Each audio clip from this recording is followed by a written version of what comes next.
آپ علیہ الصلوۃ والسلام کی پیدائش ہوتی ہے تو اس وقت عالمی دنیا پر کیا اثرات پڑتے ہیں، اللہ رب العزت کی عجیب قدرت ہے۔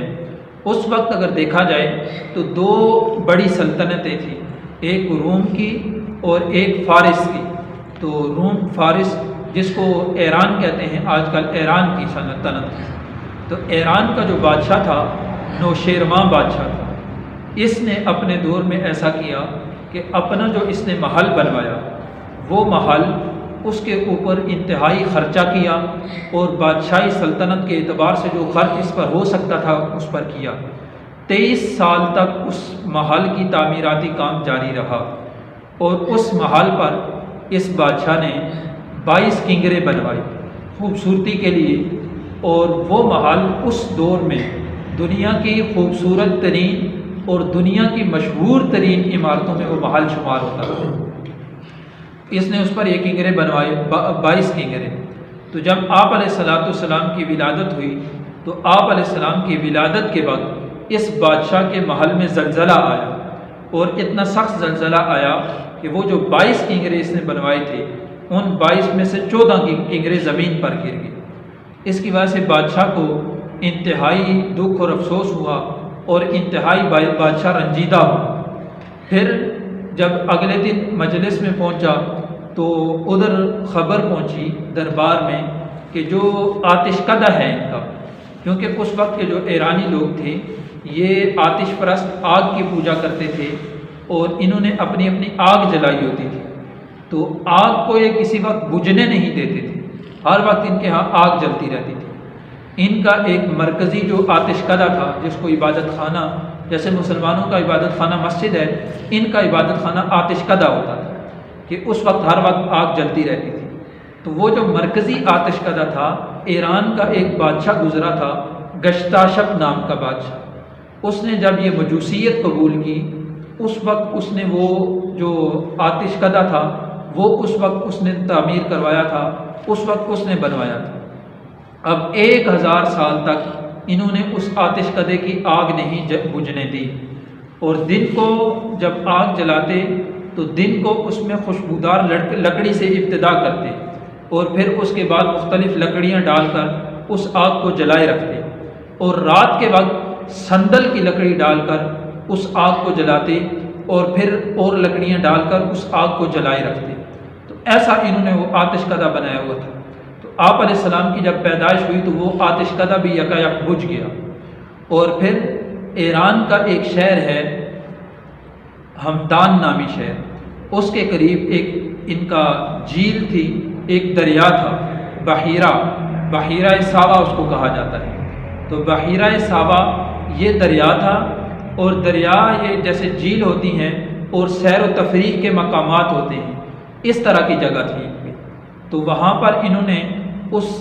نہر کے قریب انہوں نے اپنے آتش کدے بنائے ہوئے تھے، تاکہ جو لوگ سیر و سیاحت کے لیے آئیں ان لوگوں کو ہم اپنے مذہب کی تبلیغ کر سکیں، اپنے مذہب کی تعلیم دے سکیں۔ تو مختلف لوگ آتے تھے، وہاں سیر و تفریح کرتے تھے، وہاں ان کے آتش کدے بنے ہوئے تھے۔ تو وہاں پر وہ جب آپ علیہ السلام کی ولادت ہوئی تو وہ بحیرہ ساوا بھی بالکل خشک ہو گیا، حتیٰ کہ ایک قطرہ پانی بھی اس میں نہ رہا، ایسا خشک ہو گیا۔ اور پھر ایک اور دریا تھا بحیرہ تبریہ، وہ دریا بھی آپ علیہ الصلوۃ والسلام کی ولادت کے وقت خشک ہو گیا۔ اور پھر جو ان کا آتش کدہ تھا، جو ان کا عبادت خانہ تھا، اس کا ایک نگران تھا، اس نے ایک خواب دیکھا، اور اس نے خواب یہ دیکھا کہ عربی النسل کے مضبوط گھوڑے اور صحیح طاقتور اونٹ وہ دریائے دجلہ کو کراس کر کے عجم کے جو شہر ہیں ان میں داخل ہو گئے ہیں۔ تو اس پر اس نے اپنا یہ خواب بھی اگلے دن بادشاہ کو جا کر بتایا۔ اب بادشاہ کو تو پہلے سے جب جو محل کے کنگرے گرے تھے اس کی وجہ سے سخت رنجیدہ تھا، سخت دکھ تھا، درد تھا، اور پھر جب اس نے آتش کدے کے بجھنے کا بتایا اور پھر ادھر سے دریاؤں کے خشک ہونے کی جو خبر آئی، اس سے بادشاہ سخت رنجیدہ ہو گیا۔ اور پھر بادشاہ نے اسی موبزان جو تھا آتش کدے کا نگران، اس سے پوچھا کہ تو کیا سمجھتا ہے کہ تیرے خواب کی تعبیر کیا ہو سکتی ہے؟ تو اس شخص نے کہا کہ اس کی معلوم یہ ہوتا ہے کہ عرب کی سرزمین پر کوئی عجیب واقعہ رونما ہوا ہے۔ تو اس موبزان نے بادشاہ سے کہا کہ ہیرا کے کسی عالم کو بلائیں اور اس سے اس کے بارے میں تفتیش کریں۔ تو اس پر بادشاہ نے ہیرا کا جو اس وقت کا گورنر تھا نعمان بن منذر،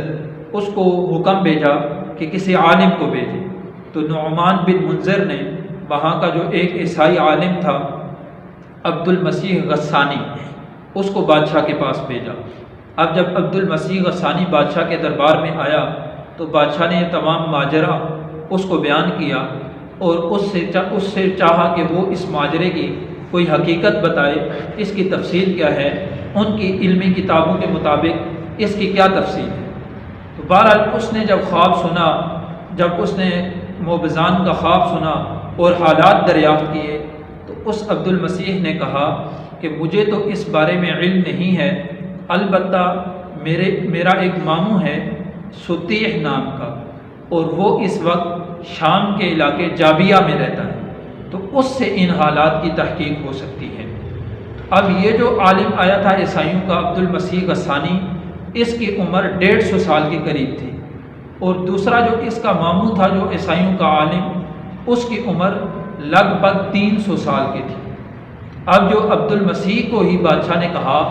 کہ تم ہی جا کر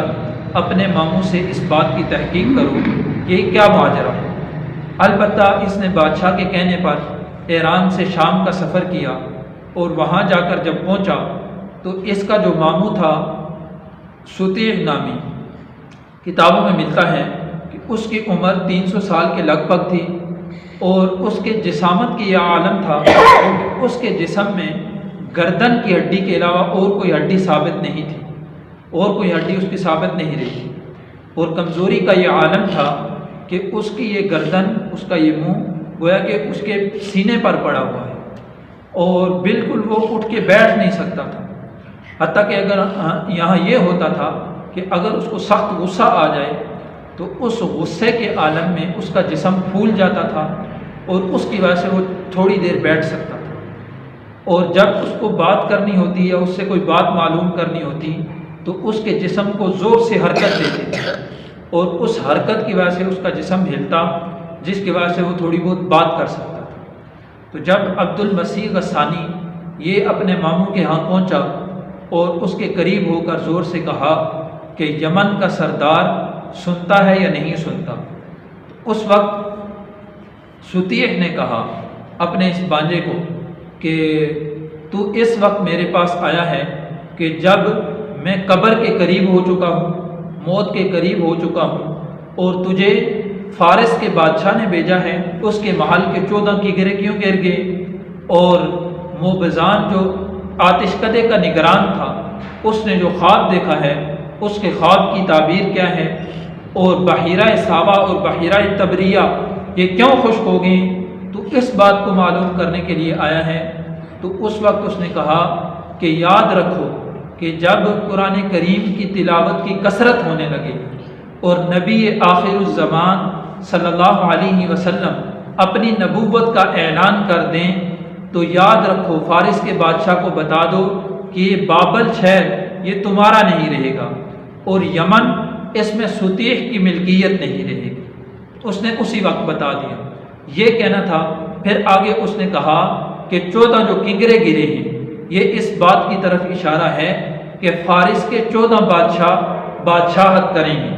تو یہ کہنا تھا کہ وہ ستیح نامی جو عالم تھا 300 سال عمر کے لگ بھگ وہ فوت ہو گیا۔ جب یہ عبد المسیح غسانی وہاں سے واپس لوٹا اور بادشاہ کو آ کر خبر دی اس سارے معاملے کی، تو بادشاہ کو یہ بتایا